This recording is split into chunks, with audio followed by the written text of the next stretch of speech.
stuff like that tool is a game changer for a developer who's jumping to Flutter, knowing a little bit how to use Flutter, but now how do you going to build your application, right? So you will see here, for example, quickly, right? I'm just sharing with you kind of the screenshot.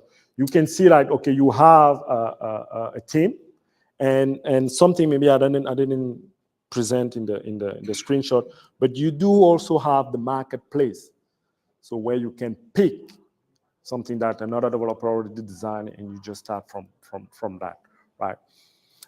So it's really about prototyping. Sometimes people is like, okay, I'm using maybe Figma of the world, I'm using Adobe of the world, and I'm prototyping my application, but I'm still a developer. I want to code.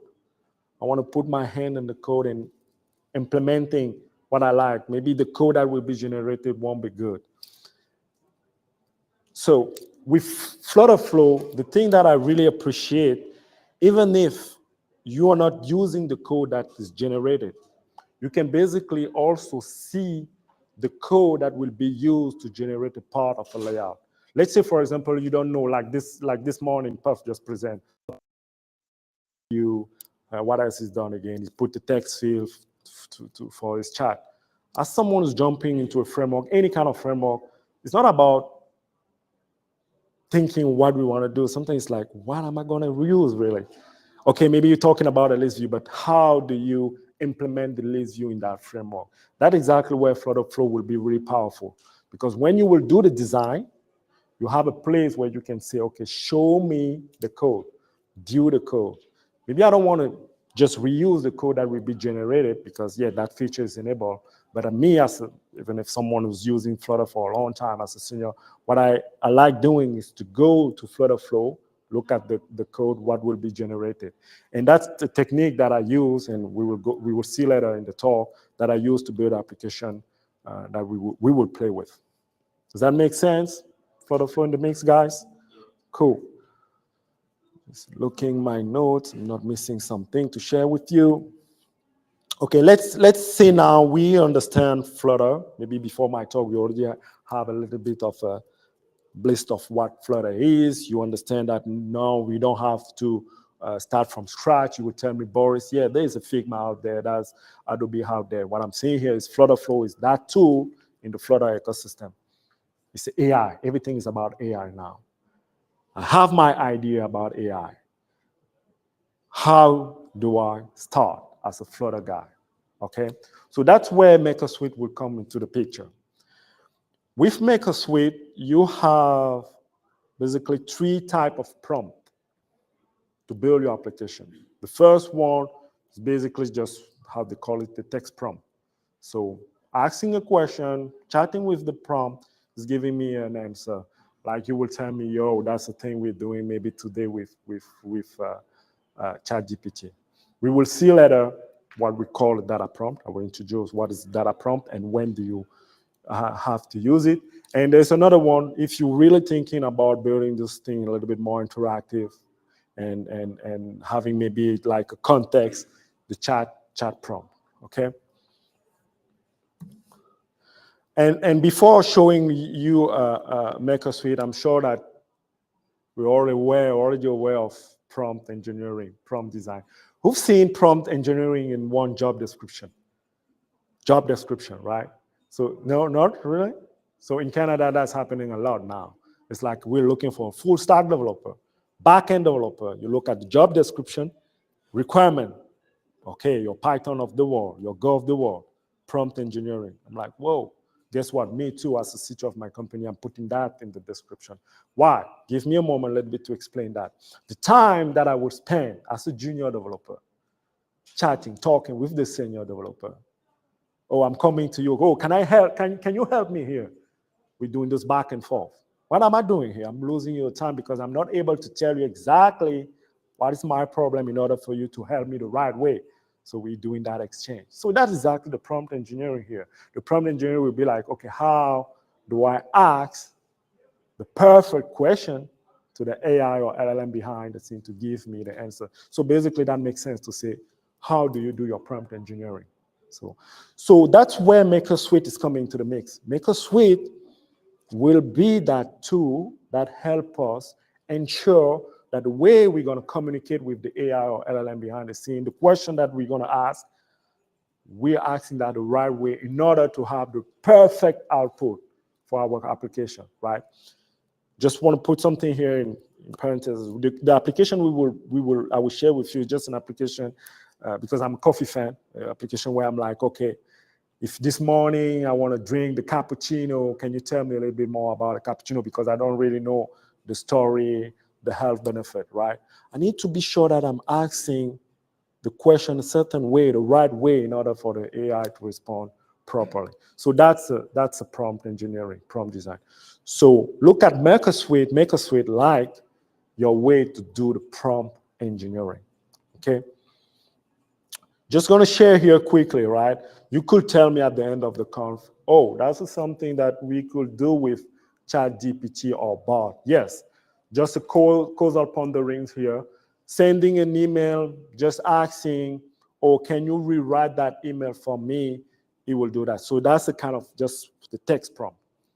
Chatting with him, asking him a question, he gives us a feedback.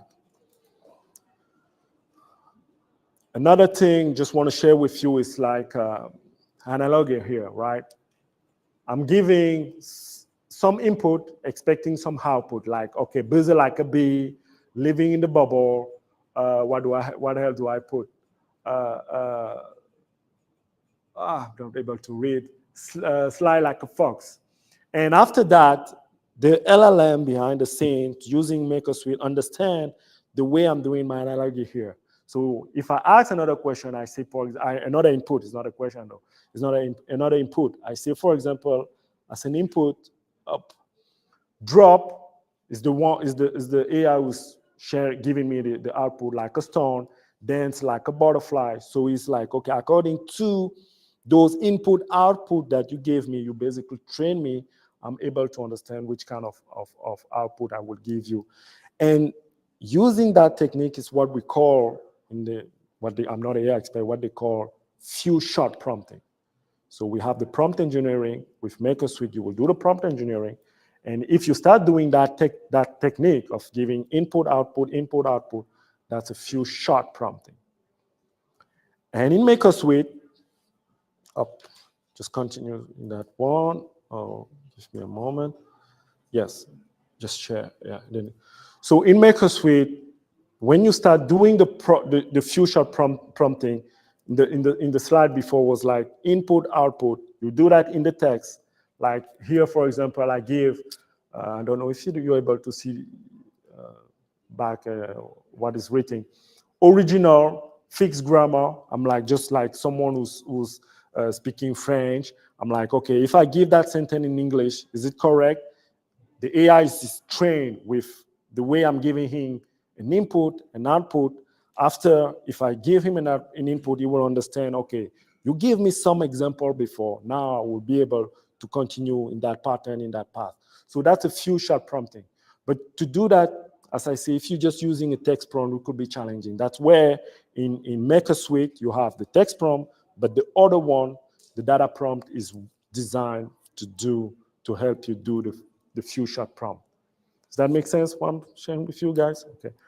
So another thing that you will be able to do with MakerSuite when doing your prompt engineering is to say, that context that I'm building, that question that I'm asking, I put it like a library, because after, maybe I will call that library in my code. So that's one of the best practice to say, okay, if I'm training the AI, training the LLM here, that part is a library. As a developer, that's what we're doing, right? We're building an application, we put a library in order to organize. So here, for example, we will see later in the application, okay, I'm asking, could you provide me a step-by-step instructions on how to brew just a coffee? But follow my example here. You will see something really interesting. In the input, I'm giving a question, but look at the output. The output, maybe we're not seeing, yeah, here. It's me who's giving him that output. I formatted the output the way I want the AI to respond. Because the first one here, if you see on the top, It's me who's training. I'm giving. Like, that's the input, but the output, don't just give me the output. Give me in that format, and you understand later. So I'm like, okay, I gave him. I'm like, okay, yes, step by step. You see the way to put the title in Markdown. I gave him all those things. I'm like, okay, that's the ingredients. And after, I want maybe the recipe.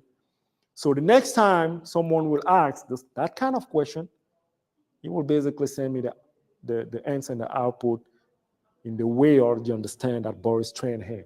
So I'm saving the time. So that's basically MakerSuite. MakerSuite, it's your way to not be an AI expert, but to understand how to interact with the AI, to call the AI, give him an input, and expect something in return.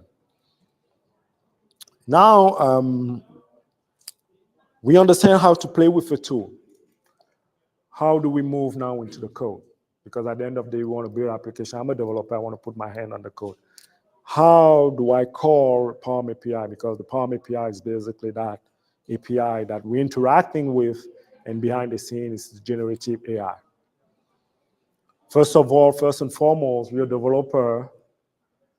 That's a rule number one.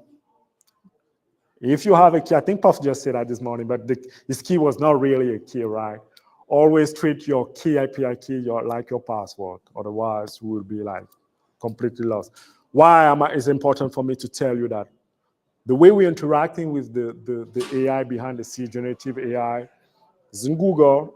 Even if it's a freemium tiers, at the end of the day, we will have to pay, right? If I have your API key, guys, you're going to pay for mine. I will build an application using your API, and you're going to be the one paying, right? So be sure that you save your key somewhere. But what you will do here in MakerSuite, because what I'm sharing here with you is MakerSuite, you will find that button, just the plus one, to create the API key. When you create an API key, it will give you an API key. So it will just tell you, okay, that's the one that will be used. But behind the scene, what will happen? Google is creating a project in GCP. Kind of same thing that you're doing with Firebase nowadays. When you create your project in Firebase, you have the related project in Google Cloud. And the beauty there is like all the configuration, all the settings is already in place for you. You basically don't have nothing to do. You can use the API. So that's really important for you to keep the API. But when you will be like kind of a mature in your journey with MakerSuite and Palm API, you can go directly to Google Google Cloud there, to see where the project was created. Here I'm sharing for you, for example, the application we will see together named Aroma Journey. You will see exactly that Google enabled the generative AI API. You can see, for those of you who are familiar with the service account, all those things, how everything is set up. So basically you have nothing to do. You can move directly to your React or Flutter application to start building, okay? And one of the, coming back here, as someone who doesn't have any background with LLM, I'm not a machine learner guy, I'm not whatever you want to call it, maybe just a front-end guy, or just maybe a back-end developer. Boris, you told me that I will do the prompt engineering with MakerSuite. Boris, you told me that I will enable the API key in MakerSuite, and behind the scene, Google will create a GCP project. I'm not a Google Cloud or cloud engineer. Okay, I'm still just a front end, but I want to know how I'm going to implement that in my code, in my programming journey. How I'm going to call Palm API. So you will see, get the code here. You will see, get the code in MakerSuite, when you can basically just press, and if you press the button, they will show you 4 snippets, how to do just a call, how to call it with JavaScript, just maybe using Python. So you have everything there. And one of the beauty, something that you need to keep in mind is like, how do you configure the settings? Let's say, for example, you're building an application and you want to be sure that the content is appropriate for your user. Maybe you're building a game or small thing for a teenager. You don't want that any kind of sensitive data, any kind of question is inappropriate for them. So all this, I would say the basic, the default configuration to ensure that your application is okay for the audience, Google is already taking care of that. So you don't have to really worry. about it. So the snippet of code that they will give you already got all the configuration. That will be the power of MakerSuite. Now, if we jump into Dart, we build our application. Some of you may be in their journey of using Flutter and Dart, interacting with Google Cloud, will find sometimes they will be lost. Like, okay, we always see example in Python, in Go, in JavaScript. What the heck is nothing available in Dart, right? So that's why I'm sharing that with you. So we do have the Google API library. It's basically auto-generated. That helps us to be really updated with the way we could interact with Google Cloud, okay? Another thing that's really cool here is the fact that even if you see in the snippet how you call API with Python, in Dart and Flutter, we basically don't have to really worry about that, since we do have a library. The second one here, the generative language API, is available for us. Just put that in the pub set in your configuration, the same way Puff just made this morning. Remember when he presented the way to add a Firestore, how to add the authentication? It will be the same thing for those two libraries. That will enable your application, one, to interact with Google Cloud, because at the end of the day, it's the Google Cloud behind the scene. And number two, to interact with POM API. Make sense? Let's pause a little bit there. In MakerSuite, what we've seen is that capability that we have, we can download, we can basically copy the code. It's generating the code for us. Those two libraries will enable us to interact with Google Cloud, interact with generative, let's say, POM API, okay? So here, just a quick demo of the code.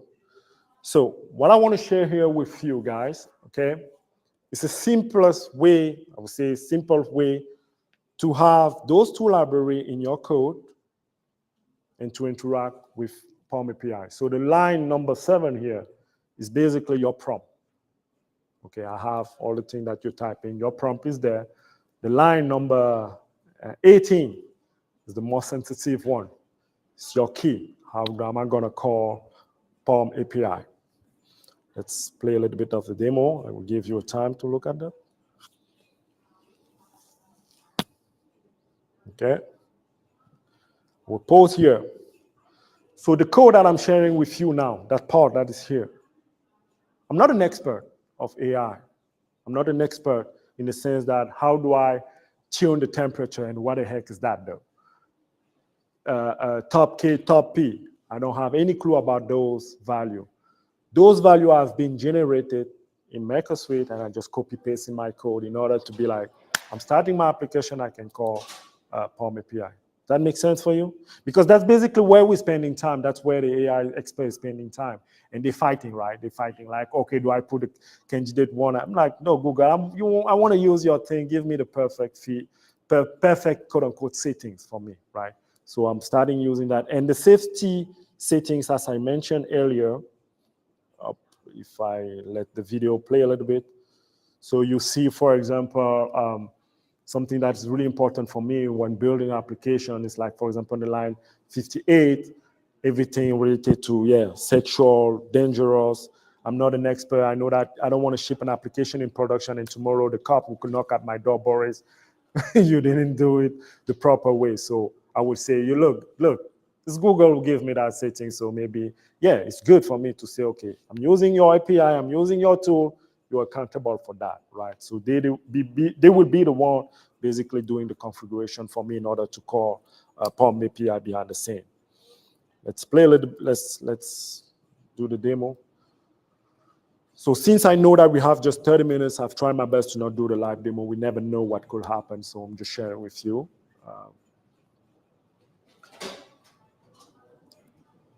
Okay, so here, come back here a little bit. I will pause here. So here, those 3 lines, line 63 to 66, let's see how easy it is to call POM API. So the first one, we have basically 64, we have the model that we want to interact with. Is it the chat? Is it the data? Is it the text prompt?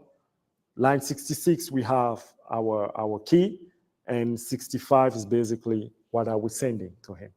So with that library behind the scene, okay, we will just gonna wait and we will see in the app, and the response will come for us, and we have nothing to do now. Okay.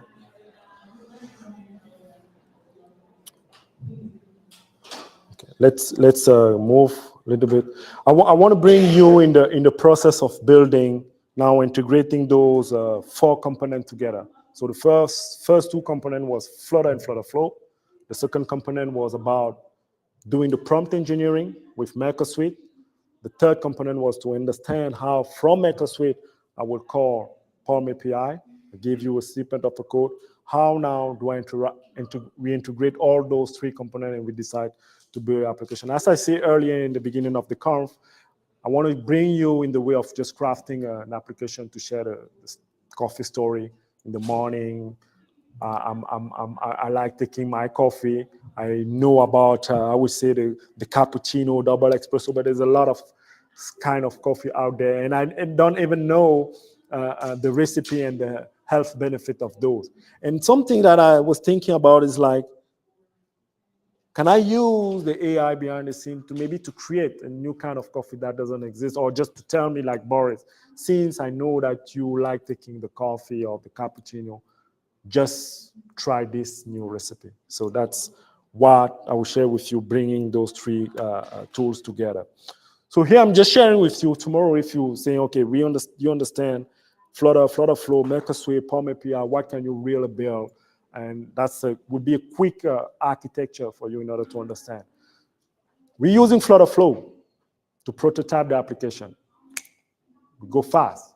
We don't need to start from scratch. Go into FlutterFlow, we will design something, we generate it. As Puff just do this morning, share with us this morning, the authentication will be handled.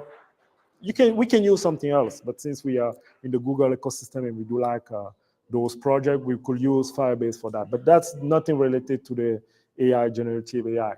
But one thing that for sure I want my application to understand is all the coffee categories that I've listed. So in Firestore, that those information will be stored.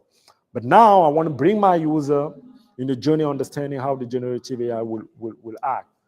Give me the coffee details, the brewing inventions, and maybe something that I want you to test my knowledge. I will build a quiz in the application to be like, do I understand what is really the double espresso, what is the coffee? So those features, basically, I'm not coding them. I'm calling the AI, and I say the AI, build that for me. Just put it in my application. So here, MakerSuite will be the one. So we're building the prompt engineering, input, output. If I'm asking the coffee detail, what do I receive? Prototyping in MakerSuite. The brewing invention. If I do like the cappuccino and the double espresso, which kind of coffee do you suggest me to try? And according to those, just build a quiz for me. So those prototyping is done in MakerSuite, as I say. I'm just repeating a little bit myself here. The code is generated for me, and I just put in my logic, and I'm able to call the Palm API.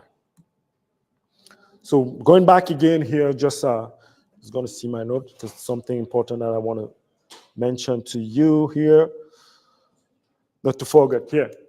So let's go back a little bit to those settings. Even if we are not an expert, what is the temperature? The temperature, that's something we will be very careful playing with. Because at the same time, guys, don't forget, we are using, even if tomorrow is GPT-4 OpenAI platform or the Google platform, behind the scenes is the compute.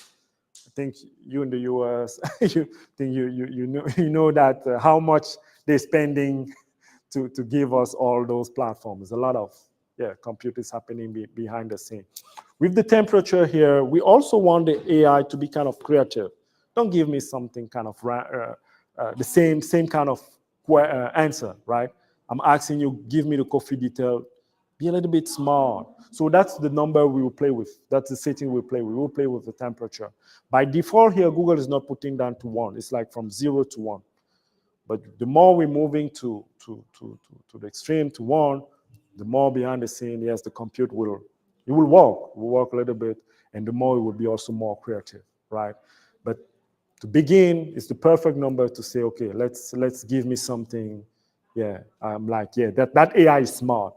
The candidate count, who already play with ChatGPT, you ask the question and sometimes it's giving you two answers. It's like, which one do you think is correct? Which one do you prefer? Which one do you like? You already experiment that, right? So it will be the same thing here, but by default, the candidate count is like, it will always give you one answer, but you can play with that number. You can be like, okay, give me maybe 3 example, and I will decide, or I will let my user decide, okay? And the max output tokens, yes, is by default already set for you. And if you increase that number, keep in mind, as I said, guys, we do have the Google Cloud project linked to that MakerSuite project. And if you're playing with those settings, so you're basically increasing the compute behind the scene, and you will have to quote unquote pay a little bit for that. So just come back here. I'm sharing again my libraries. So if let you read exactly what is code in the application, could you provide step-by-step instruction how to brew a delicious mocha cold brew? So as I told you, I'm formatting here the output, and I want to ask you a quick question, guys.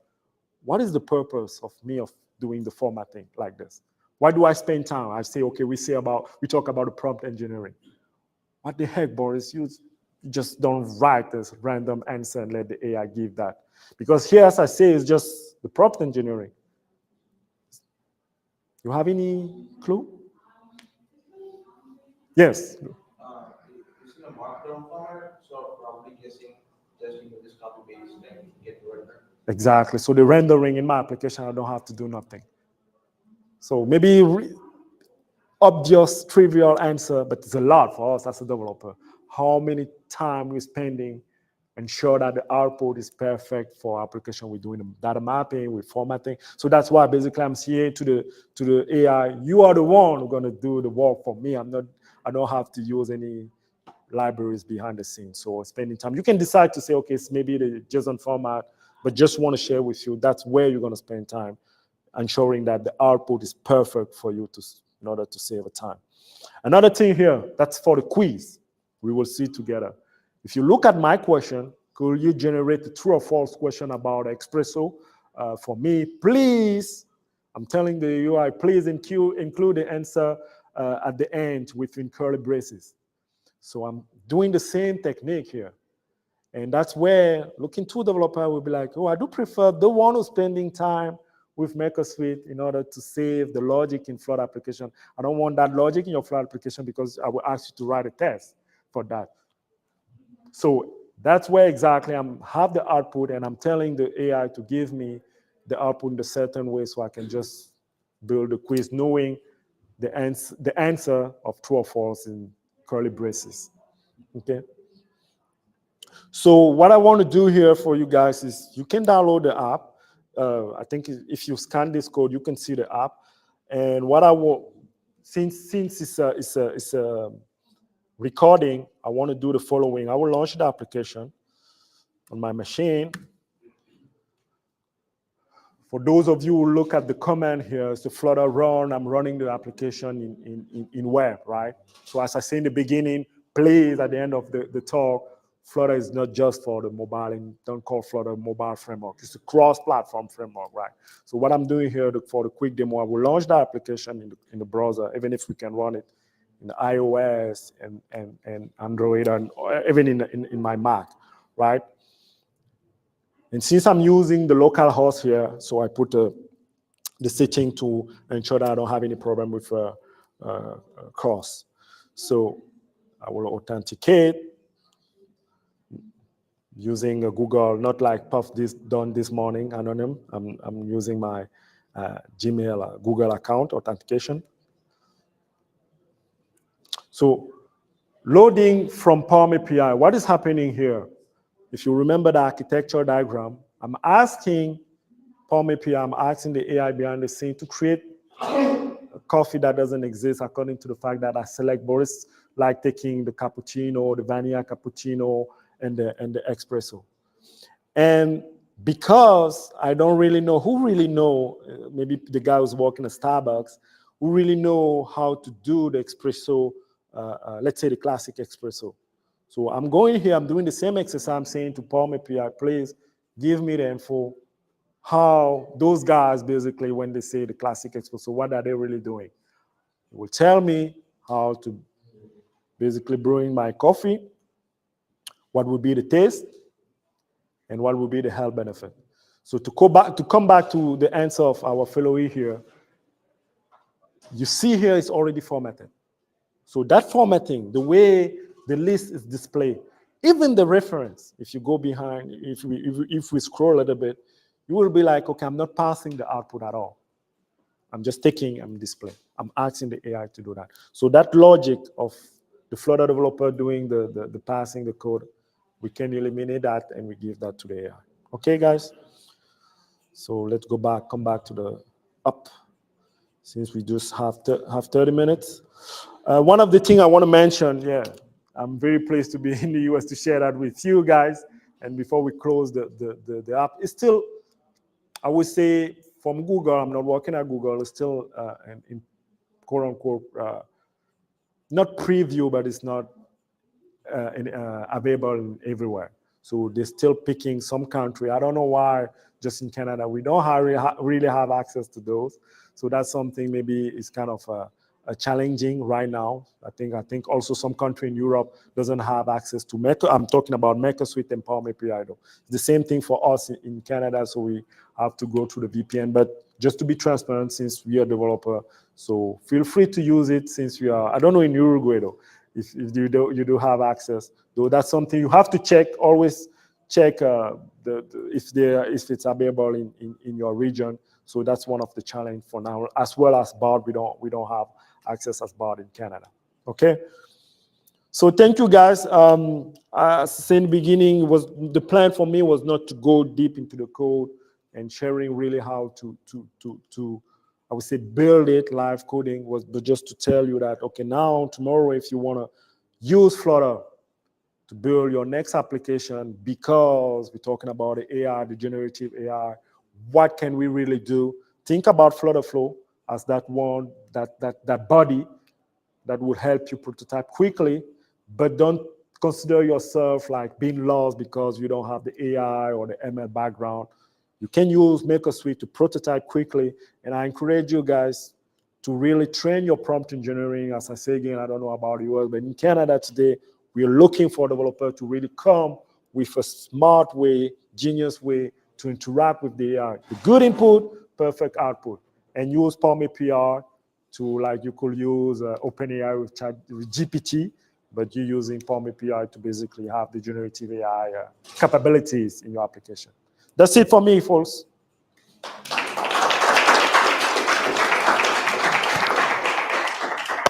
Everybody, any questions? Any question? Yes, sir. It's very cool and it's very integrated with Firebase and everything, but it's everywhere. Have you worked with it when you needed to have go to an API or local, internal company or AWS? What exactly? I mean, you connect to Firebase, but that's Yes. cool. Your data's not there. I mean, you do a prototype for your company. Yes. And they have an API at some odd place. Is it a struggle to work with a non-Google? Oh, if you're talking about the Flutter, if I'm talking about Flutter, Yeah. if I'm talking about Flutter, no, at all.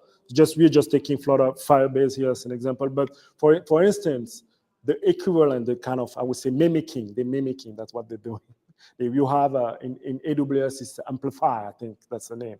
So you can have all those capabilities in terms of authentication, the NoSQL database with Amplify. That's the solution from AWS. It's like the Firebase at Google, yeah. But maybe to come back, I don't know if you have the same concern about the Palm API. And here I'm not really, I would say, exposing any sensitive data. What I'm really doing is like I'm asking a question, and I expect kind of output from this. But the only thing that was really stored in the cloud in Firebase, in instance, was just like Boris, like the coffee, the cappuccino, and the espresso. That's the database really that is in Firebase. So yes, you can use something else. You can use maybe your local machine if you want. No problem. Yes, sir. Yeah, I like the red one. Let's go. And you bored like me, so. So if you were if you trained the Polygon API and then you gave the user on the client an open text field to put in some dynamic information, you could say, type in part of your own question here. Is there any risk of some sort of like injection or security faults with doing that? If you're allowing them to select dynamic information, but it's not from, like, you had buttons that you would click, it's something they can put in. Is there any kind of... I will say the first thing that you will need to keep in mind, though, as soon as you open the chat to any user, let's go back. I'm sharing MakerSuite directly. Let's go to one library. Let's say the library that I've used, and sorry if it's let's say the quiz here, maybe. Yeah, the quiz. That's the quiz. So you see how I've trained the quiz. And if I understand you correctly, instead of having those kind of questions, I'm let you have the question, send me the question. So the thing that I would tell you, as I see in the presentation, when you go to the code here, of course you don't have Dart here. You will use the package that I mentioned. But now I will ask you up. Where is those? Yes, this one. But it's not formatted. We can go to JSON prettier. But this one, I will ask you to spend a little bit of time now looking at those settings. Sure, yeah. That's now where you're moving a little bit from just being a regular Flutter or backend developer, jumping a little bit into the how to configure the way you want the AI to interact with. Yeah. And as I say in the beginning, let's say, for example, your users start having some inappropriate language. For here is the default configuration by Go, and I trust them because those guys may be better than me in AI and all those kind of answers. But now you will be like, okay, let me maybe see what you put. Maybe I want to be a little bit more restrictive. I want to be more. So you will play with those settings. Does that make sense? Yeah. Okay, cool. I have a question on deployment. So I saw mobile and web deployment. Deployment, yes. How is desktop deployment supported? Of Flutter? Yeah. Oh, let's maybe just try to play with that. But when you say the deployment, you can build with you can just say, okay, I launch my application on the desktop. Yes, it's well supported today. I don't know, Roman, if you want to add, but it's not something we really have a struggle with. So yeah, it's not. I would tell you that, be really fair with you in that the mobile is really mature, the desktop as well, the web too, and the effort is going now to a little bit more WebAssembly. So that's. But do I see companies investing, saying, okay, the desktop app? Yes, they do, but for sure, right now it's more about pushing for the mobile application. That's true. Yeah, but it's markets like VR. That's probably don't have any background on data. it's not big enough. We have one here. Oh, that's good. We have question. I like it. Follow up from that one question. So on the settings on the well, with the quiz, when it's question and answer, if the user's inputting an answer, with those settings that you say that we can play with, do they prevent like a cross-site scripting injection? Like, can you? Oh, I don't. Could you? It's like a SQL. Yeah, like SQL injection. I would tell you, I don't know if my answer will fit you. Since you're creating the project, when you basically asking API key in MakerSuite, behind the scene is a Google Cloud project. Don't forget that first. And when you talk about interacting or calling the API, the reality is that API is a Google Cloud project who's respond to you. If I'm asking you to have a little bit of skill of a cloud developer, what you will do really is to go to that project and play with the coder, saying maybe I don't want to allow thousands of requests. That would be the first reflex as a cloud developer, right? So that's where you will say, okay, I don't want that. Another thing now, but we're moving from really Flutter, we're going to the cloud, is to say, how do I really protect that project? I'm not just restricting the number of requests, but how do I protect that project? Oh, maybe do I put a firewall behind? With Puff this morning, he had allowed keywords in his chat prompts. Yes. Like, do you sanitize the input? Can you sanitize the input Yes. from the user so you don't allow backticks? That could be possible. But as Puff just said this morning, he was calling Firebase. Yeah. Here we will call Palm API is basically on top of it's a Google Cloud project. So the setting, I can share that if you have one more. Okay, I will share with you. Yeah, the last one. Yes, go ahead.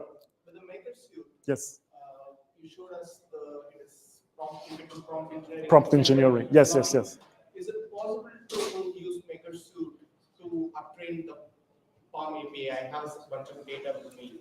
Is it possible to uptrain my model with the data and maybe ask questions? The answer would be yes. That would be your fine-tuning thing. So the answer is yes. You can do that for sure. Yes. Last one. Very good. Thank you very much for No, you're welcome. Yeah. There is a close colleague of mine who I know is using FlutterFlow as a local app builder, and he's trying to build something for it's almost like it's similar to the Tinder platform, which is to match different people with different charities. And his original concern about FlutterFlow was whether it's going to be sufficient to completely build the whole app on the platform, and also whether he will be able to, at some point in the future, maybe export the code onto different platforms, and whether it's going to be if FlutterFlow as a platform is sufficient enough to just run an app like Tinder. Yep. So here I'm sharing FlutterFlow while we're talking. So it's the real FlutterFlow here, and that's the application that I present to you, right? So the my first answer to your question is like, it really depends on your level. That's my answer of people going to FlutterFlow right now. Me, even if call me senior, GD, whatever you want to call it, I take inspiration of FlutterFlow. What do I mean by that? How, Boris, you're going to set up this screen? I go here, I view the code. Boom, that's it first and foremost. It's like, am I going to be able to understand all the generic code by FlutterFlow? Maybe not. But I guess, yes, maybe you will say, I'm a GD, I can do that. But the reality is like, yeah, it depends. It really depends. You're using FlutterFlow for what? If it's for the prototyping, really, it's like, I want to move fast. It's time to market. Let's use it for that. And that's the purpose of FlutterFlow. As soon as your application will grow, you will ship your application to the market. Have more user. Now it's more about strategy. It's not really about FlutterFlow. It's like, how do we maintain, how do we bring more developer there? If you say everything is in FlutterFlow and just FlutterFlow, the same thing with other auto-generative app tools, Figma, keep everything there. If you start mixing like, I have one part in FlutterFlow or tool, I have another senior guy, bring Roman in my code, Roman change this one, we'll be like, oh, why am I God?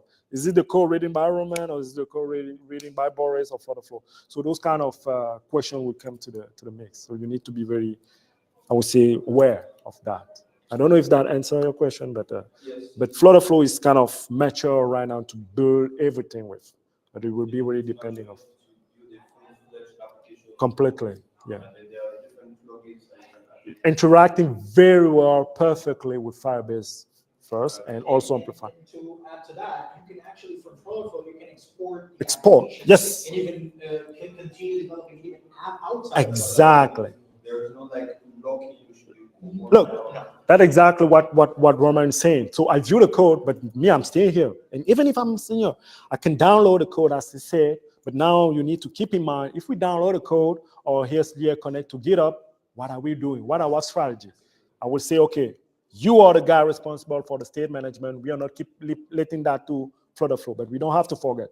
If someone is going to FlutterFlow, start playing with state management, and my guy already built something, oh, okay, you're lost, right? So it will be dependent. It's not just Flutter, it's software development in general. So let's continue. Any other questions that you may have? For Thank Boris? you. We can do it outside of here. Let's give it again. Thank you, Juan. Now,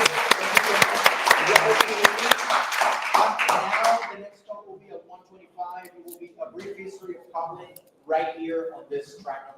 Okay, if you guys want to go grab coffee, go to the restaurant. Thank you, everyone. Thank you very much. Kotlin Multiplatform. Thank you, Steve. Thank you. Oh, thank you very much. Good My stuff. thank Really you, good Roman, stuff. man.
RSVP'd. Maybe you have RSVP'd for the in-person thing. You have to RSVP. No, I RSVP'd for remote.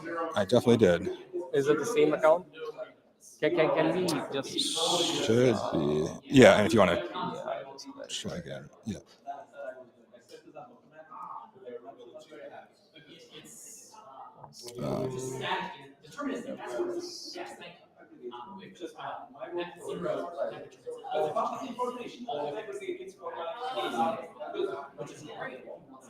Oh, wonderful. Yeah, that's right. It's more likely to give you back something that the model has been trained on. Oh yeah, you are only there. Did you click join event from here? Or the No, link which I from the link which I sent I'm pretty sure you? from the link you sent me. Yeah. Yeah. Track to absolute tax. Yes. Yeah, I can do that.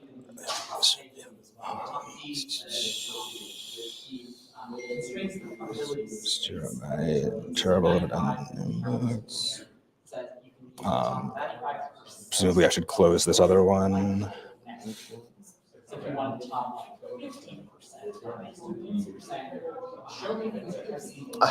Is that what I'm looking for? Okay, perfect. Now we can.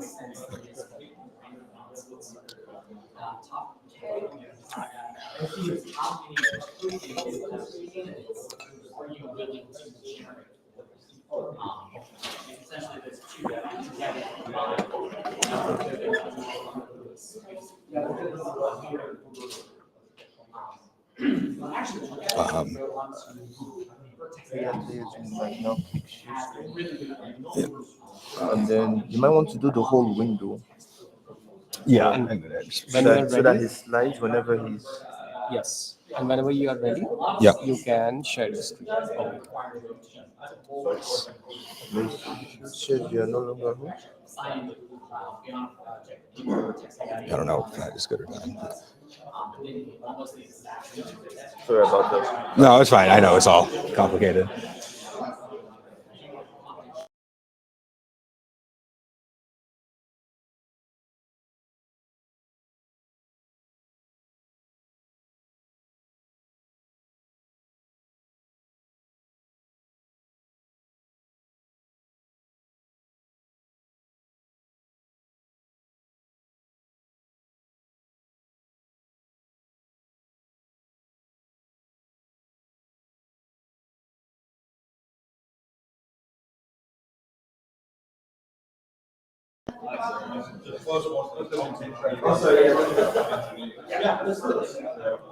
All right, everybody, let's get our seats. We're going to start now. Kotlin Multiplatform.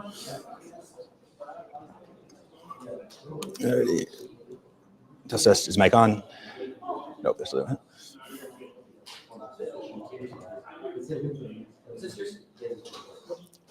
Good.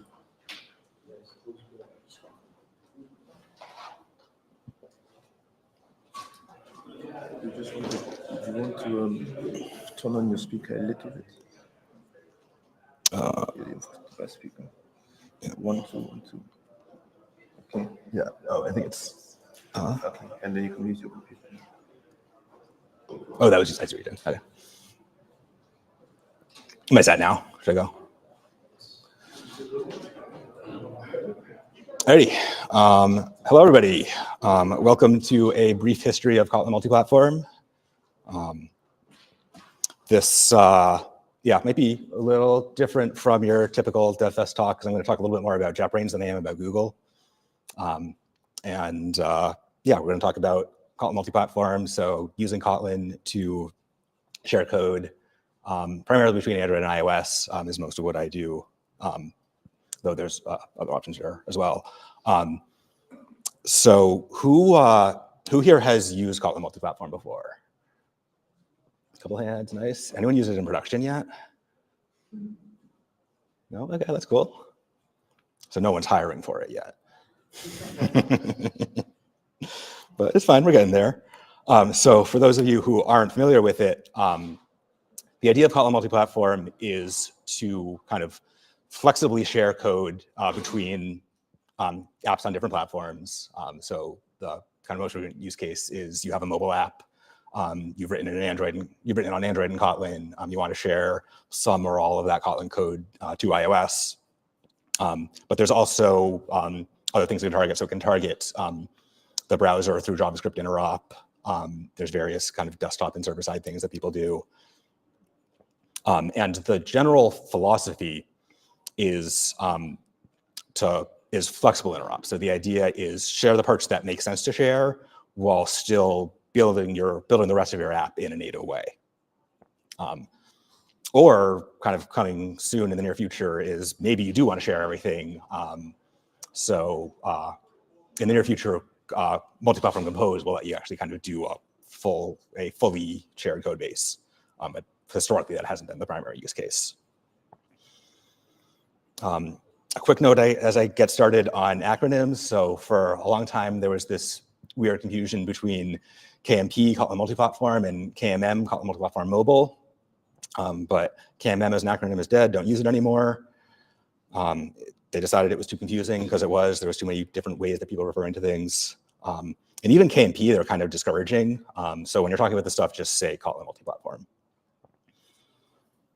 And the recent news in Kotlin Multiplatform world is the core of it is now officially stable. So that's been this long journey of a little over 6 years that I'll kind of go through some of the greatest hits. But this is kind of like the spoiler alert of the end. This is where we're going. And there's still kind of pieces of some of the APIs and tool chains that are still in development, still kind of considered beta or experimental or are being refined. But the core of things is there, and people have been using it in production now for a couple of years. So if you're interested in this stuff, it's definitely a good time to give it a look. So why do I want to give a talk about history? A part of it is I'm just kind of a bit of nostalgic dork sometimes. I like to reminisce about things. I was using this stuff from very, very early in its development. And it's fun to just kind of like look back and see where it all came from. But I think it's also interesting to see this kind of repeated pattern of putting out early experimental versions of things, seeing how the early first adopters react to it, seeing it get refined and improved, and getting a sense of how far it's come over these last 6 years, and as well, how far it's going. And I keep saying 6 years because that's kind of roughly as long as it was kind of publicly available to folks. But the history of this stuff really is, the history of Kotlin Multiplatform really is the history of Kotlin itself. And that goes all the way back to 2010, even really. My timeline here goes to 2012. And the reason for that is, so the very first preview release of Kotlin, which was on January 9th, 2012, was this web portal. This is a screenshot that was in a blog post that they put out at the time. And it was sort of like it was kind of like an early iteration of the play.kotlinlang online editor that they have now. They were already thinking about that kind of stuff at the very beginning. They didn't have a compiler you could download, but they had this web portal that you could use it in. And in that very first version, there was already, in addition to the JVM target that was the primary thing, there was already a very early experimental JavaScript backend. And about a week later, they put this blog post out kind of talking about what's the roadmap of Kotlin development. People were kind of just learning about the language, like hearing that the language was going to exist for the first time, just starting to use it for the first time. And most of the stuff in here is kind of like fairly basic to do things. But the very bottom of that list was the idea of an LLVM backend.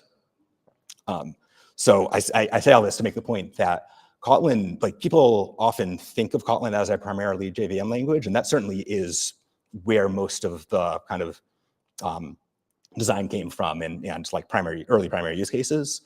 But the idea of it being multi-platform has always been present. Kotlin has always been a multi-platform language. So now, well, fast forward a couple of years, February 2016 was the 1.0 release of Kotlin. So at that point, the JVM and Android side was stable. The JavaScript side was there in an experimental state.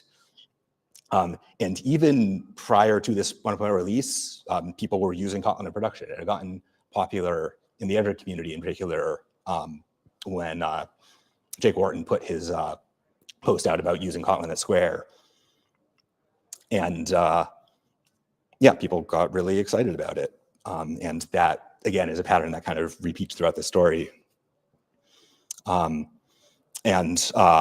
there were these two separate targets. There was JVM and JavaScript, but the code sharing side of things wasn't even being talked about very much yet. It was I'm sure kind of in people's minds that they were planning language development, but it wasn't part of the kind of public face of things yet. But over the course of the rest of that year, some of that started to come into place. So November of 2016, this is one of the very first kind of KMP related commits to the Kotlin language. I'm not sure if it's the first one, but what this is doing is adding two keywords to the language called platform and impl, which if you're familiar with KMP, you might know expect and actual. These were kind of the first version of those. They renamed them a little bit later. And the idea is when you have separate kind of common shared code and platform-specific code, you might want to declare certain things in the common code that are implemented separately for each platform. And one way you could do that is to use like an interface and inject an implementation the way that you would in traditional single platform code. But this expect actual mechanism gave another way to do that. That was kind of an early piece of what they built in the language. So fast forward another couple months, April of 2017 was the first release of Kotlin native. So it had been in development over the previous 6 months or so. But this blog post link here is was kind of like the moment that they made a public announcement about it. At that point, it could target Mac OS, Linux, iOS devices, but not iOS simulators yet. It was very limited, and it was very kind of like early experimental days. But one of the things that was neat about the blog post is they started to kind of talk very explicitly about what their vision for multi-platform things is. And they were emphasizing that they're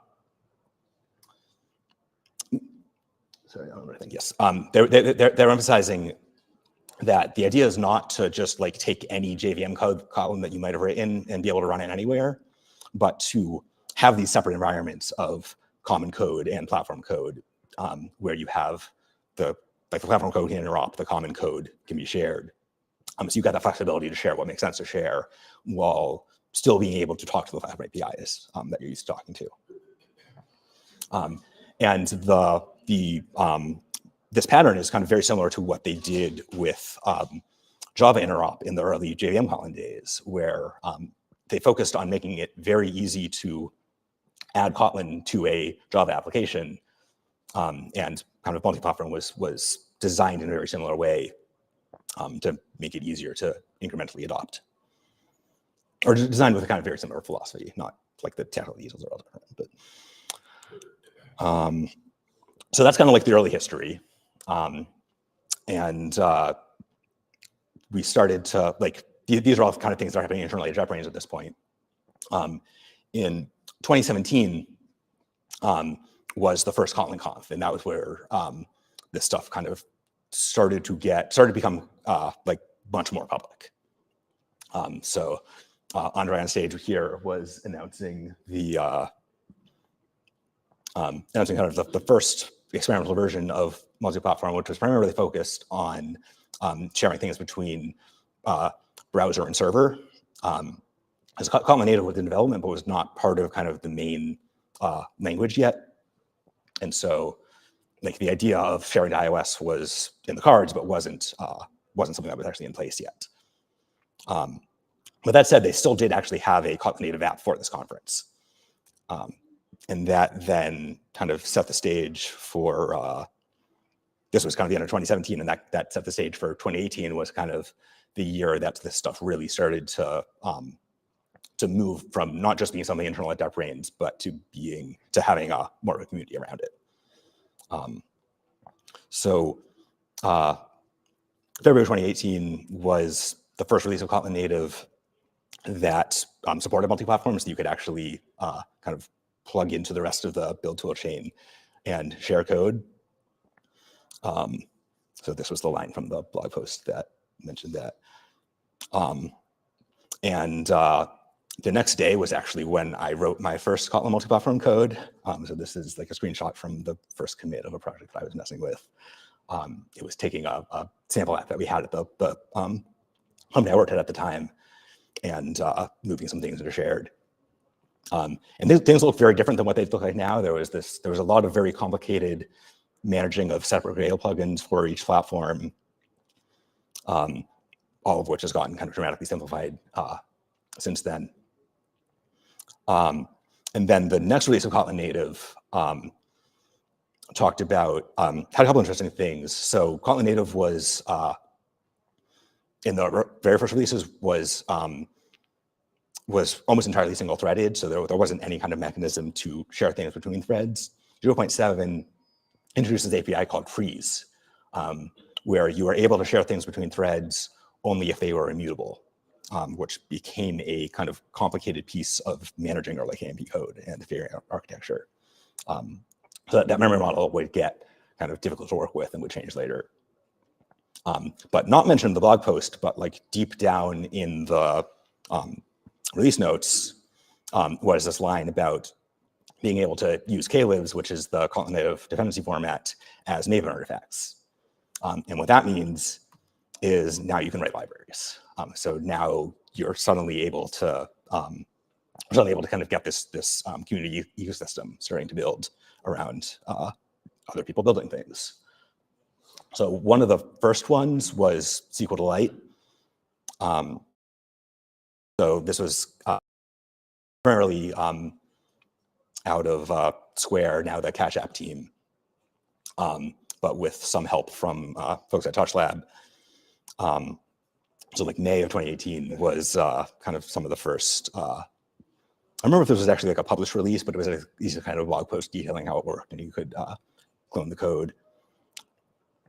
A little while later, like a couple of weeks after that, I threw my own hat in the ring. So I maintain this library called Multiplatform Settings. That's essentially the API around shared preferences and equivalents on other platforms. So you can do key value storage in your multi-platform code.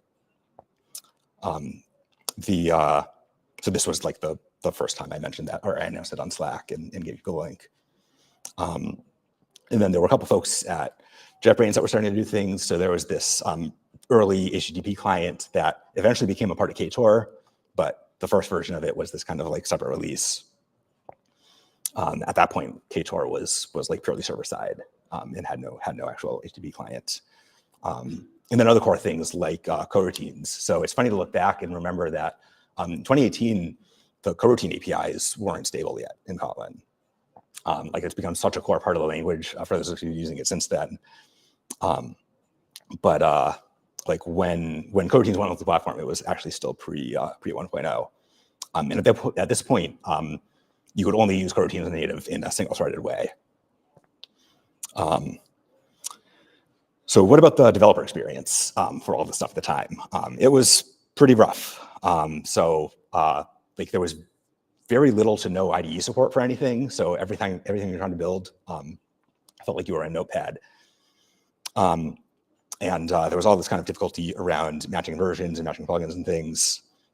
Everyone was kind of like borrowing scripts from each other to figure out how to wire it all together. But we started to see some real things get built. So we talked about some of the libraries. The DroidCon that year, as well as Kotlinconf. So this is kind of like a year after that first announcement of things. Now there's kind of more community there. There's conference apps that are using these different libraries. There's more of, like it's very small and very early, but there's more of a ecosystem building here. And when JetBrains, when Andre is on stage kind of talking about this stuff in the keynote, mobile is now part of the vision of multi-platform. It's not just talking about like the server and browser stuff. So this starts kind of this long road to stabilizing things. Like using KMP over the course of 2019 was difficult, but possible. Like there was some more documentation, it would get out of date really quickly. There was this, there was lots of version complications where like they were using kind of experimental Gradle APIs, so your Gradle version had to match. Certain things weren't supported in Android immediately, so you had to wait for that and just use your VM things for a while. The memory model was difficult to deal with, and there was all these kind of conversations around how do you architect your app in a way that you can, that you don't need to mutate things when you're moving them across threads. There was kind of one page in the docs that was always up to date, and everything else would kind of drift over time. So I got very used to kind of just clicking back to the same link over and over again, which I still have that bookmark and will click on it. It redirects to the modern documentation now, but I got so used to like that being the place I would go. Towards the end of 2019, there was this pull request around multi-threaded coroutines. And there was this kind of hope in the community that like this would be the last big blocker to adoption. And it ended up being a little too complicated to merge. So for a long time, there was kind of a separate branch that they were releasing things off of that most people were using in prod, but they wouldn't kind of merge it into the main line because it had a couple, it had some issues around memory leaks in certain use cases. But the other thing that was happening end of 2019, early 2020 now, is people were actually starting to use this stuff in production. So there was a, this was kind of like the first mobile cross-platform related landing page that JetBrains put up. And one of the things they had in there was a list of some people that were actually using this stuff already. So it wasn't just like those of us speaking at conferences and things and doing demo apps. There were people doing real things with it. So now we kind of like start this long journey of growing things and stabilizing things more and more. So there was a new memory manager that was announced kind of mid-2020. It became a major focus of the native team to kind of build that out, which they would do over the next year or so. They started I'm talking about Kotlin Multiplatform Mobile as a separate thing. So that was KMM that I mentioned before. And kind of targeting that as like, this is going to be the piece of multi-platform that goes stable first. The other thing that was kind of starting to happen in parallel, and now we're up to 2021, is Compose multi-platform. So Jetpack Compose have been developed kind of on a similar kind of time scale, though I haven't been kind of going through those milestones. And ours 2021 was JetBrains had started doing kind of their own multi-platform version of it. And this was their kind of first release and announcement of that. And that starts to move things from KMP as just a library to KMP as shared UI, which is a thing that people were kind of mostly avoiding before, and opens up the ability to do kind of like full stack shared things. So yeah, I'll skip over some of the things because I'm running out of time, but like that memory model came out eventually, Compose Multiplatform 1.0, and 2022, there hasn't been any official announcement of Compose on iOS yet, but it was already being used in at least one conference app. And that all leads up to around a year ago, Kotlin Multiplatform Mobile went to beta. And there was a lot of work around essentially how do you, like what are all the things that you need to happen to finally stabilize all of this stuff? So it's things like marking exactly which APIs are stable and which ones will take longer to stabilize, deprecating certain things that weren't being used anymore. And also a lot of kind of language work happening on Kotlin in parallel to this is around building out the new K2 compiler. Like that will be Kotlin 2.0 in probably a couple months. But that was kind of like a piece of all of these things stabilizing. So last year, first kind of post-COVID Kotlinconf, we start seeing like really what does the vision of this stuff look like when it's stable. And part of that is like the core things will be stable, but there's also going to be a bunch of cool new things. So Compose on iOS went into beta at that point. they started talking about WebAssembly as a new target. That's getting a lot of excitement around it. They kind of officially said to stop using the KMN acronym because that was getting a little complicated or a little kind of confusing.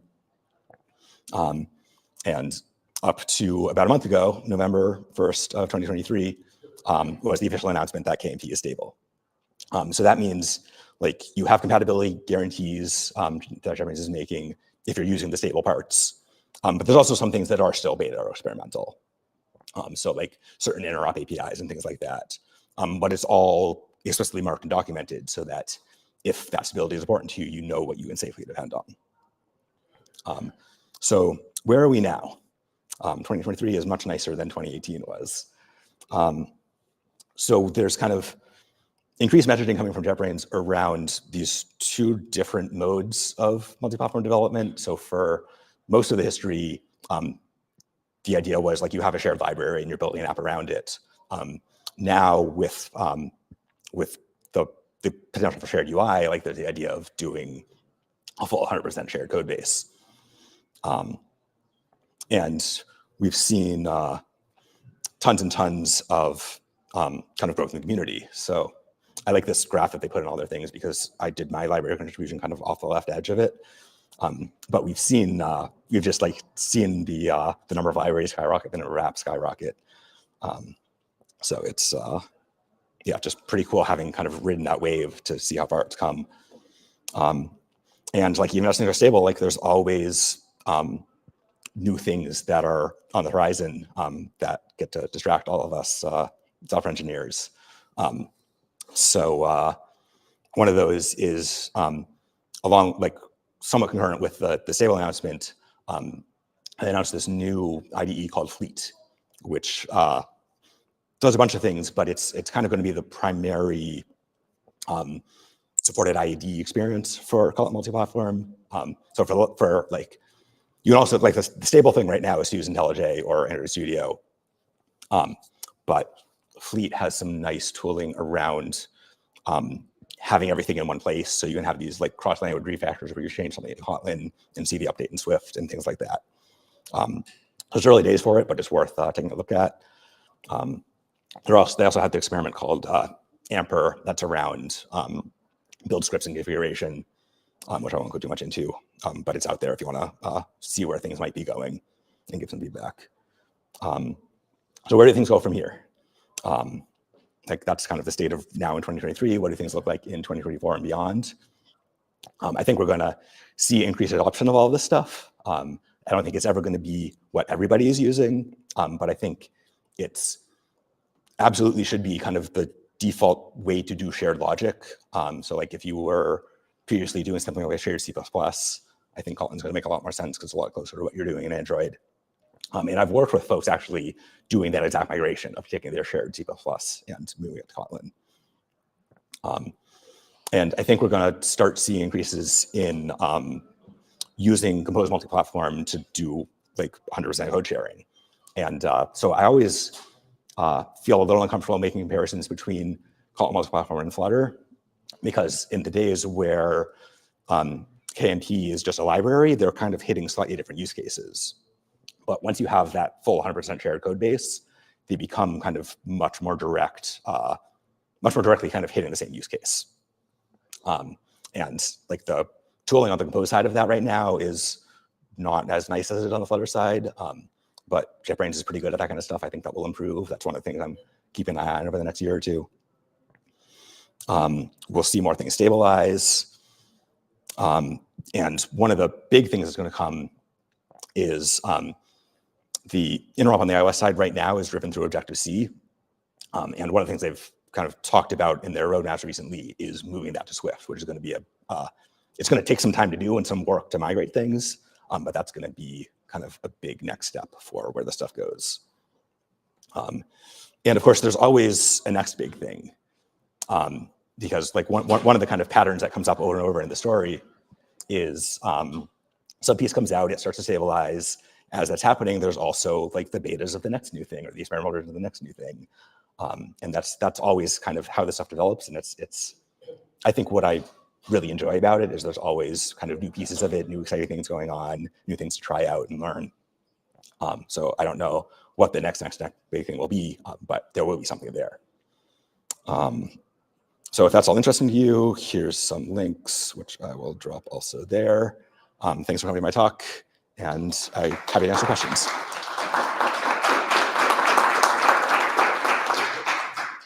Any questions for? And yeah, sorry to go a little long if I'm a little long. We probably have like time for like 2 questions. Yeah, but I'm also happy to chat afterwards if that's easier, but yeah. Sort of embarrassing, but if you That's look at fine. the code that ChatGPT generates, and is it reasonable code? And is there a, like, Python, is there a style, a Kotlin style code? Yeah, so the second one first, because it's quick, there is, yes, there's like a default Kotlin code style that's documented on another page somewhere, and the IDE formatters will use it by default. And there's some things you can tweak, and there's a couple different linters you can use if you want to kind of have more tooling around that stuff. For ChatGPT, I have not done much experimenting with ChatGPT with this stuff. I'm a little skeptical of how well it would do because I don't think there's much in the training set around KMP in particular. But feel free to try it out and let me know how it goes. Will there be a community edition of Flute? That is a very good question that I don't think there is any public answer to. Yeah, sorry, I meant to make note of that when I went through there, and I was running a little short in time. So right now, like the preview version of it is free to use for anybody. I kind of suspect it'll have to end up in a similar model to IntelliJ, where there's like a community edition and a paid edition. I don't have a good guess on what pieces of the KMP tooling will be on the paid side versus the free side. I think like I have a hard time believing it'll be nothing free, but they've kind of always gated some of like the debugging side of things behind paid IDEs as they've iterated on things. So I suspect there'll be kind of some gap like that. Thank you, everybody. Let's give it up for Yeah,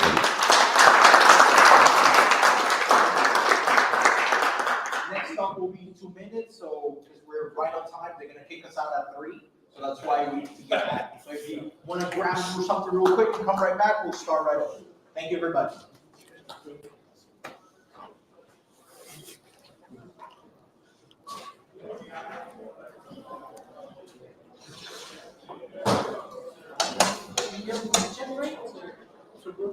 no, I am, sorry. So I just.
So you should feel proud of yourselves. Very, very cool. So thank you all so much for being here. It's a pleasure for me to be able to be with you all here in Boston. My first time in the city as well. So I'm very excited. Was doing a lot of sightseeing yesterday. Did the Freedom Trail and the Common Boston and all of that. It was fantastic. I really like the city. What brought me here is obviously being here with you all, talking about building a real-time web app using ReactJS and Firebase. So a little bit about me. My name is Thomas. Actually, in Spanish is Tomás, but it's fine. I mean, I'm used to people calling me Thomas, so I'm completely okay with that. I'm a Firebase GDE. You all already know what GDE stands for, so multiple speakers have already described the GDE program. That's my Twitter handle. I work at Very Good Ventures as a director of engineering, focusing on web and backend work. I come from Uruguay, South America. So obviously English is not my first language. You can probably tell there's a hint of an accent there. So bear with me for that. And sorry in advance for any grammar mistakes that I might make. Anyways, would like to share some of my knowledge with me, and part of my knowledge resides in web applications and Firebase. I've been working with Firebase for a few years now, actually since it was just the real-time database and nothing else, and then it started evolving into what's now. Yeah, and with ReactJS from the very beginning, yeah, it's been years now since I work with it. So before actually confirming my participation as a speaker at this event, I asked Roman, hey, what would you like me to talk about? Like, I have talks about like Firebase and pretty much everything. Would you like me to do something with Flutter? And he told me, well, even though we expect a lot of like people attending because of Flutter, there are already multiple Flutter talks. So I offered, well, maybe I can do something with ReactJS. So I wonder, like, who of you work with ReactJS on a daily basis? Oh, no, but one, two hands. Wow, okay, cool. And what about Firebase? 1, 2, 3, 4 hands. Okay, cool. That's fine because with the content of this talk, I was aiming for, yeah, like this, for people who may or may not be used to working with Firebase or with ReactJS. So we are not going to dive deeper into very, very advanced topics. We're going to stick with the basics. And if you have any questions, feel free to chime in, and I'll be able to answer. Otherwise, James will be able to answer them. Okay? So before we jump straight into some coding and some Firebase services and all of that, Firebase, I always describe it as a suite of services that allow you to build any sort of app, web, mobile app, using a serverless backend or a serverless architecture. So what is it exactly serverless? What's a serverless model? So I always try to say that the serverless model is somewhere in the middle between traditional SaaS software and platform as a service. So if you have attended some sort of like software architecture course at any point in your lifetime, you've probably heard about like infrastructure as a service, platform as a service, software as a service. What are the differences? Well, serverless by definition labels itself as a combination of backend as a service and functions as a service. So backend as a service, think about all the different services that you can directly integrate with, directly consume as a backend service, such as authentication, database, storage, right? And then functions as a service is pretty much self-explanatory.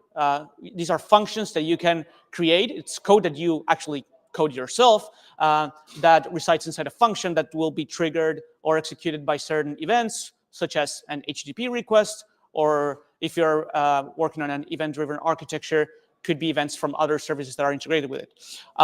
So if you're planning on building an app and you want to use a serverless stack, you're probably going to use a combination of backend as a service plus functions as a service. And on the right side of the slide, you can compare a traditional architecture like server, client, REST APIs with Firebase. So traditionally speaking, the way we used to build apps was I will build a client app, a front end, like running on a mobile device or on a browser. And I would build a backend from scratch, using any sort of like tool, framework, or language you are familiar with.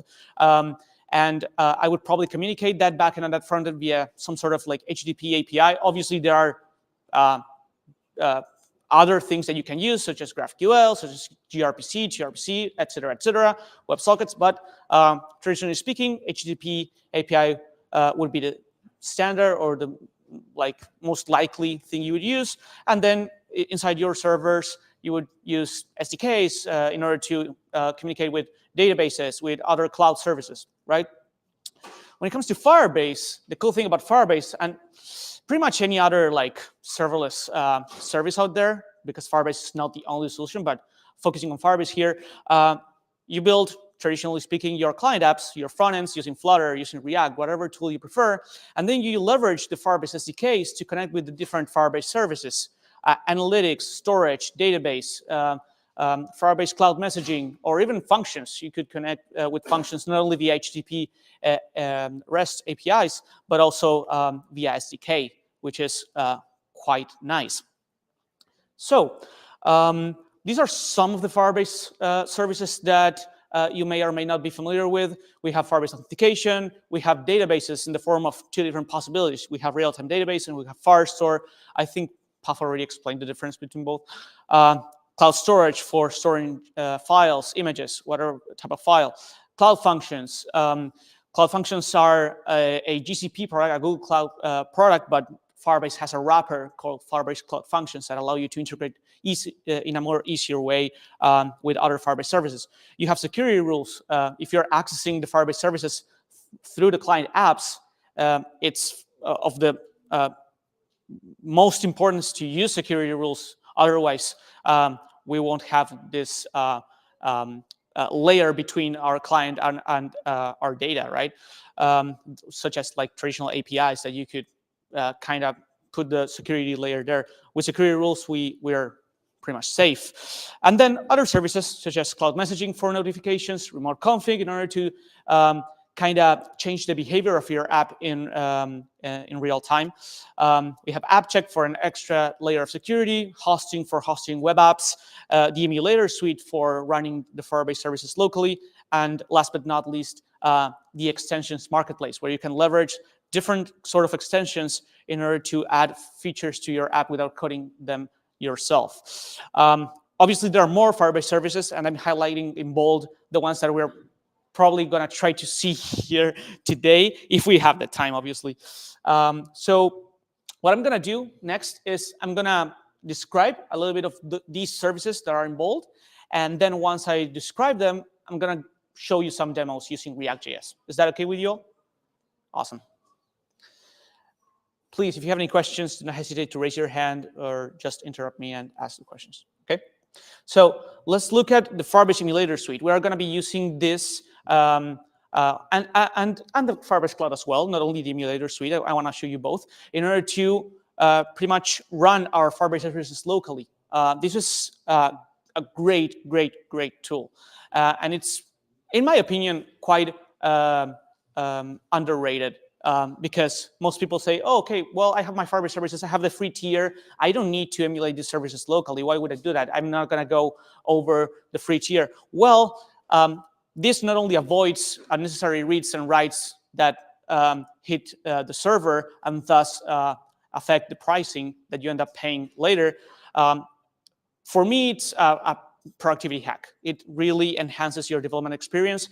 You can talk to your different services locally without hitting the cloud. And when it comes to functions especially, you don't need to deploy the functions each time you're doing changes. You just save, and then these functions will be updated automatically. So it's like a magic trick here, and I really like it. And then let's talk a little bit about Firebase authentication. So what is it? Well, it's pretty much, again, self-explanatory. It's the Firebase service that allows users to authenticate to an app.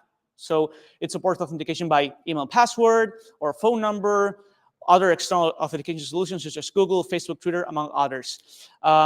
In addition to easily integrating with other Firebase services, it can be integrated with a custom backend. So when we speak about Firebase, I've often described Firebase as a suite of services that you can use in conjunction to take the most out of the platform. But you can use different Firebase services as standalone services if you wanted to. So if you have your custom backend, and you want to use Firebase authentication in order to handle the authentication part, you can do that. Obviously, I believe that if you use the Firebase services all together, you will take the most out of each individual service, because the combination of the services is what makes Firebase interesting. But you could use these services as a standalone service if you wanted to. So this is how the authentication Firebase project looks like. If you go to the Firebase console, you will see all the users listed with the provider that they used to log in with or sign up with. In this case, it's email, the date the user was created, the last day the user signed in, and the user UID. And these are the different providers that you can select in order to implement authentication. And you can see there's a bunch of them. Maybe this is outdated. Maybe there are more. I'm not really sure. Like, I should probably check. But as you can see, there are multiple options here. So let's move to the other service, which is database. And here, as I mentioned before, we have two options in order to implement database inside Firebase. We have real-time database and we have Firestore. Both are Firebase services that provide non-relational databases, and they allow not only create, read, update, and delete operations, but also the possibility of listening to changes in real time, which is what we're going to do in the demo in a few minutes. One notorious difference is that real-time database uses a JSON tree to store the data, such as our sponsors. It was CouchDB. Okay, yeah, so like them. While Firestore has a collection document structure similar to MongoDB. Does anybody of you is familiar with MongoDB? So Firestore is going to be very, very similar. It will have its differences for sure, but just for comparison. Okay, so here we'll be able to see how the real-time database console looks like. And as you can see here, it's not really the best structure to actually showcase how a JSON tree looks like, but you can see that you have these nodes, and inside these nodes you have these branches that have like a key value pairs.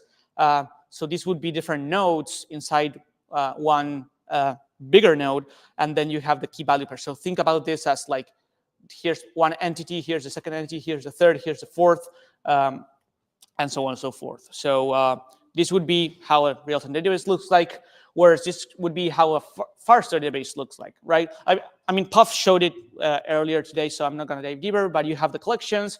Inside each collection, you have a list of documents, and inside one document, you have a list of fields, and fields is just a key value pair as well. And then you can have like sub-collections and all of that, but I mean, let's leave it there. It's too much information. Cool. So what about the cost of using a service like Firestore? Because in my experience, I've heard from developers that are not really familiar with Firebase that are kind of paranoid about the cost. And they say, well, Firebase is for startups. I'm not going to use Firebase for an enterprise client or for a very, very large scale client. Well, it turns out that it's not a lot.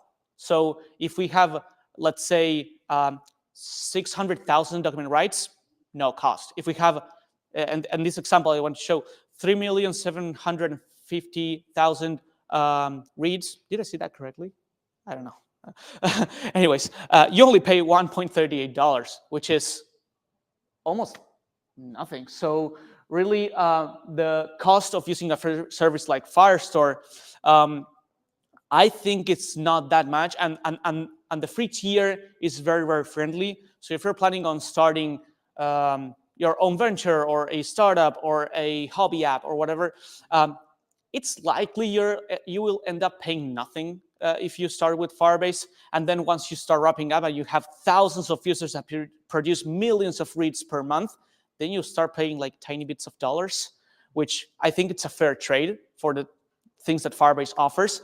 And then if you have millions of users, you will start paying maybe hundreds or maybe up to the thousands of dollars. But if you have 1 million users, you have a very good problem, right? So then you will start thinking about, okay, what do I do with these millions of users? Anyways, let's go to another service, which is Firebase Cloud Functions. So what are they?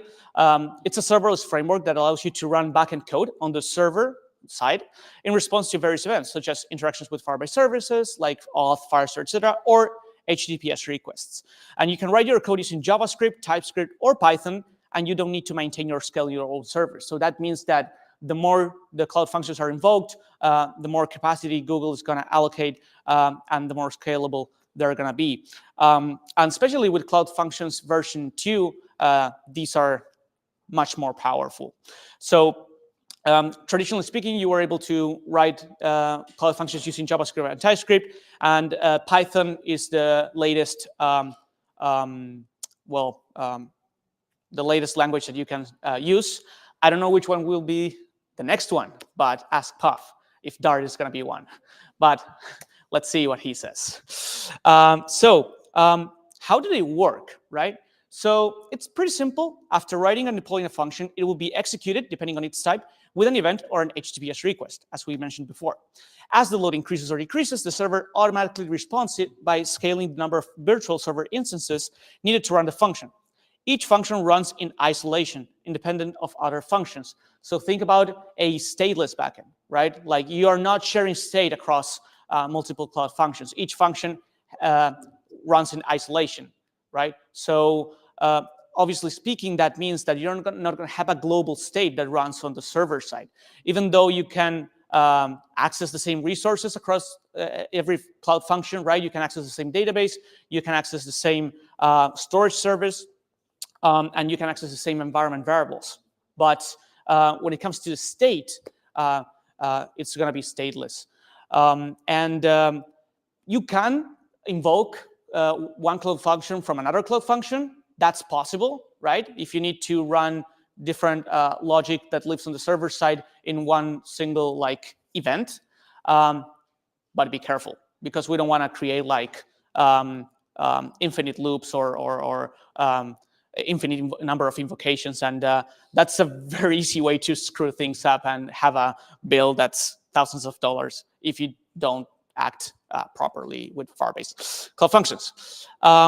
So let's think about what are they for, right? Because as a developer, functions allow us to solve various situations without having to maintain a backend application from scratch. But it can also have its limitations. So next, we're going to mention some examples of their use cases. And this is all in the Firebase documentation, which, by the way, is a fantastic source of information for each one of you who wants to get started with Firebase. You have everything inside the Firebase documentation and also the Firebase blog. So I'm not reinventing the wheel here, right? So let's look at different use cases.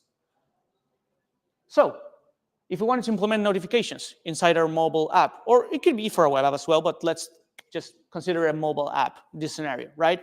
So here we would use a combination of different Firebase services. One would be Cloud Functions, the other would be FCM or Firebase Cloud Messaging, and then a database, for instance. So in this scenario, in order to implement notifications, imagine that we have a social media app where we have a real-time database or Firestore, and we have a users collection if we had Firestore, and each user is going to have followers, right? So whenever we add a new document to this path here, so a new follower to the user, we can have a Cloud Function, for example, that will be triggered every time there's a new document added to a certain collection.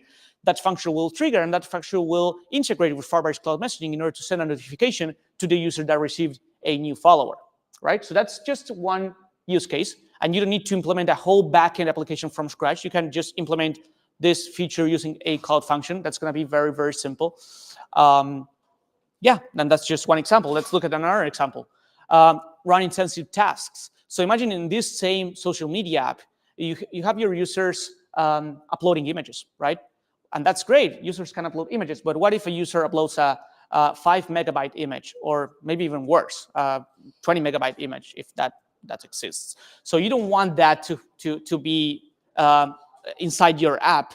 And why is that? Because if I'm looking at a social media feed or whatever, if I download images that are very, very big, it's going to slow down my app a lot. So what can we do here? Well, let's not limit the images that a user can upload, but let's do some tricks. Let the user upload an image, and that image will be uploaded to the storage. Then we can create a Cloud Function that will be triggered every time there's a new image uploaded to the storage service. And this Cloud Function would have this logic here, which is download the image from cloud storage, convert it to a thumbnail, which will have much less weight. We write the location of that thumbnail to the database and upload the thumbnail to the storage. And then when the user checks the social media feed inside their app, they're going to download the thumbnail and not the whole image. So the weight of the image, the size of the image will be much less big, smaller. So we're going to be saving a bunch of bandwidth, and the user experience will be overall better.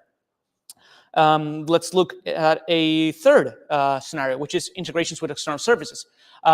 With API keys and all of that, we know that that's very, very sensitive information, and I wouldn't recommend probably integrating with third parties or external services through our client apps. So this is just an example of something that we can do with Cloud Functions. Imagine that we have our own GitHub repository, and we want to send a Slack message to a Slack channel every time there's a new push to that repository. So we could go to GitHub, and we could configure inside GitHub a webhook. So every time there's a push or a commit to a certain branch, we can create a webhook that will send an HTTP request to a certain URL that we provide to GitHub.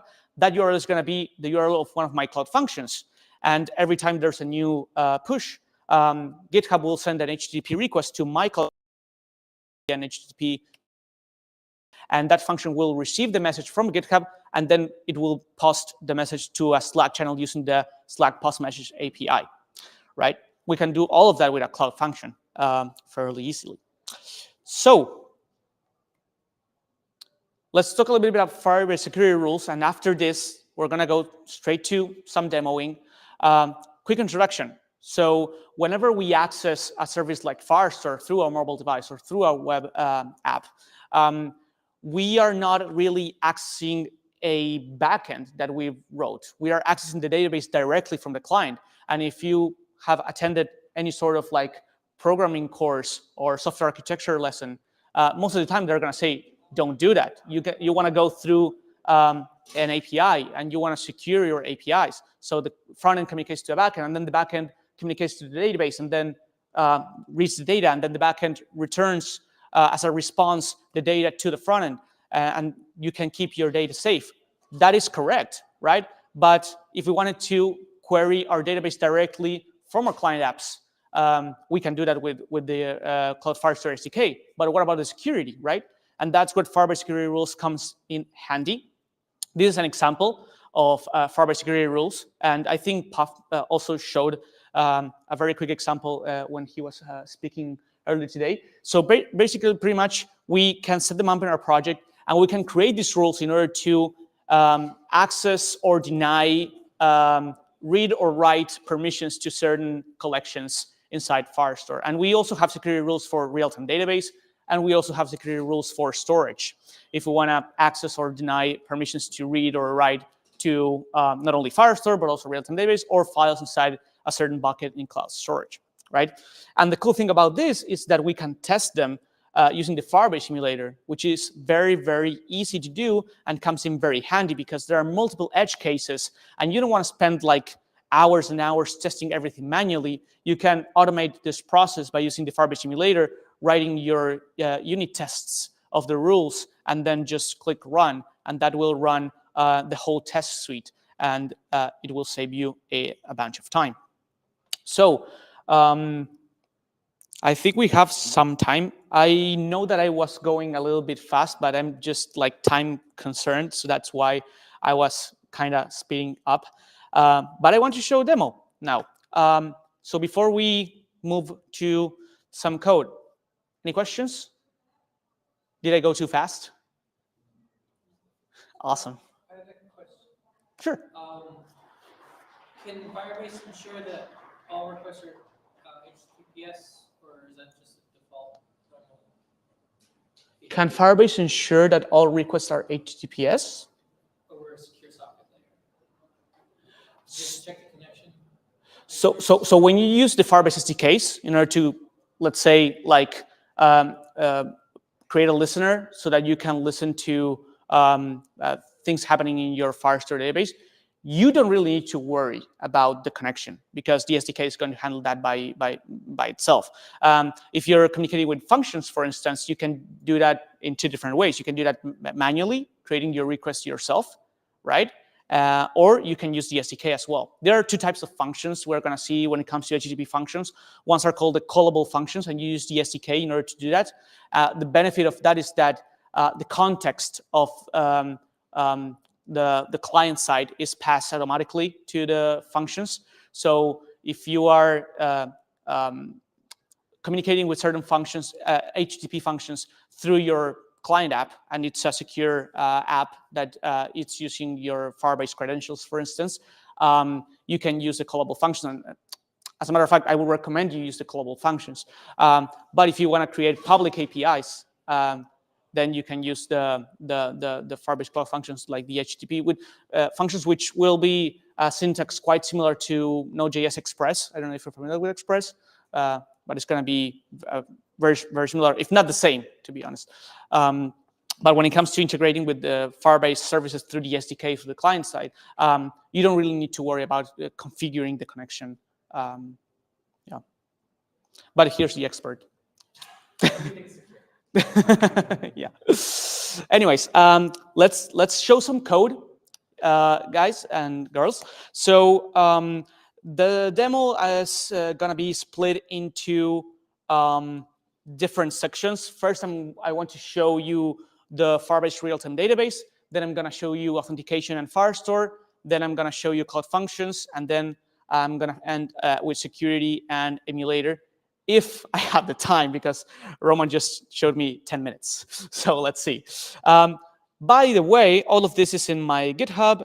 If you go to my GitHub here, you will see a project called Firebase React, and you can see 4 folders where I'm going to explain about real-time database, about authentication and Firestore, because then I migrated real-time database to Firestore. Then I'm going to be showing some examples of cloud functions, and then I'm going to end showing some security rules and using the emulator to not only run these services locally, but also to test these rules.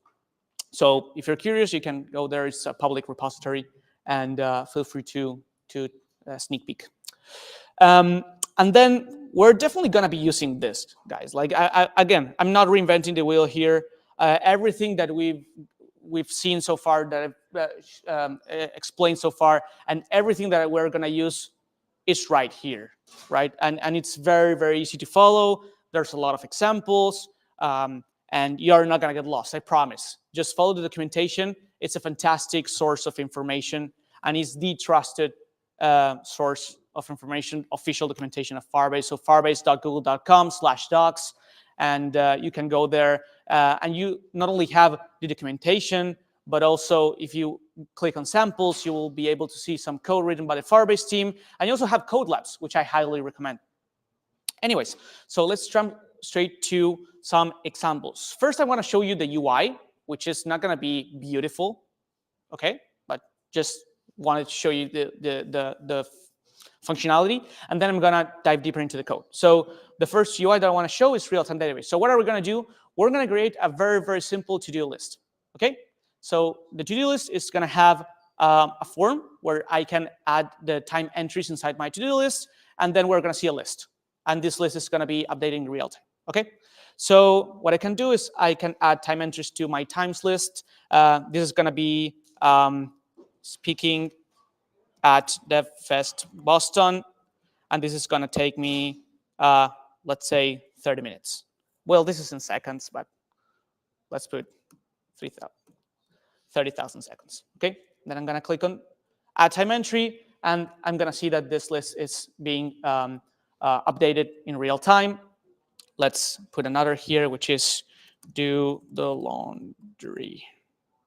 And this is going to take me 3,000 seconds. Done. Obviously, CSS is not something that I focused on here. Then let's do teach Firebase. And this is going to take me 10,000 seconds. And so on and so forth, right? So this is something that's connecting. This is a localhost React app that's running, and this is connecting to my project here, and I'm using real-time database. And here we can see, if I click on real-time database, that I have a times node, and I have 3 documents here. One is speaking at DevFest Boston. The other one is do the laundry, and the other one is teach Firebase, which I have just added to Firebase here. Okay. Do you follow me? Cool. What happened here? So let's take a look at some code. Okay, let's go to VS Code. So I'll open the RTDB folder, and first I'm gonna see I have these folders. I'm gonna focus on my app folder, which is my ReactJS project. And here you can see that I have the package.json with all the create React app dependencies. And the only the only dependency that I added manually is Firebase here. So in this situation, which I have, again, a times list that I can show and update in real time, and I have the time entry form here, I'm going to see that I will have, first and foremost, one Firebase.js file in which I'm going to have my Firebase configuration file, very, very easy. And then I'm going to be exporting this default app, right? And then I'm going to have my app.js. I'm going to have the title here, and I'm going to have two components, the list of time entries and the form for adding time entries.